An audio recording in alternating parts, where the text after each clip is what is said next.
ఇస్తే మిగులుతాయా ఉంటాయా? ఇప్పుడు పెరిగినటువంటి ధరలకు అనుగుణంగా వస్తున్నటువంటి ఖర్చులకు అనుగుణంగా చూస్తే ఎన్ని డబ్బులు వచ్చినా మిగులవు కదా. భూమి ఉంటే దాని మీద పంట పండించో, లేకపోతే కూరగాయలు వేసో, లేకపోతే ఇతర వేసో, లేకపోతే 2 గేదెలు పెట్టుకొనో, పాలు అమ్ముకొనో, ఏదో రూపంలో ఆ కుటుంబాన్ని బతికించుకోగలిగినటువంటి ఆదాయం ఆ కుటుంబానికి వస్తుంది. రైతుకి ఆ భూమి మీద ఆధారపడి బతుకుతుంది ఆ కుటుంబం. ఆ భూమి మీద ఆధారపడి ఆత్మగౌరవంతో బతుకుతారు.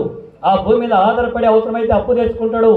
ఆ భూమి మీద ఆధారపడి తన కుటుంబాన్ని, వారసుల్ని జీవనం కొనసాగించడానికి అది ఆధారంగా ఉంటుంది. ఆ భూమి లేకపోతే కూలి అయిపోతాడు కదా. హైదరాబాద్లో పోయి మళ్ళీ కూలి పని చేయాల్సిన పరిస్థితి వస్తుంది కదా.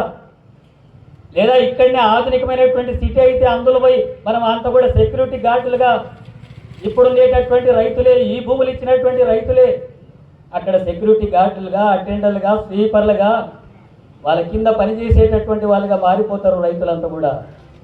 ఎందుకంటే వచ్చేటటువంటి వాళ్ళంతా కూడా కోటీశ్వరులు, వేల కోట్ల వ్యాపారాలు చేసి ప్రజల్ని దోపిడీ చేసుకోవడానికి వస్తున్నటువంటి వాళ్ళంతా.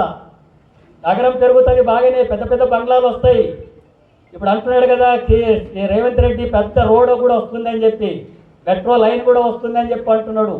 330 ఫీట్ల రోడ్లు వస్తాయని చెప్పి అంటున్నాడు. ఎన్ని రోడ్లు వచ్చినా, మెట్రో వచ్చినా, లేదా ఇతర రూపాల్లో వచ్చినా రైతుకు వచ్చేది ఏంటి? రైతు భూమి ఇచ్చినటువంటి రైతుకు వచ్చేటటువంటి లాభం ఏంటి? ఆ రైతు కుటుంబం బాగుపడడానికి ఉండేటటువంటి అవకాశాలు ఏంటి?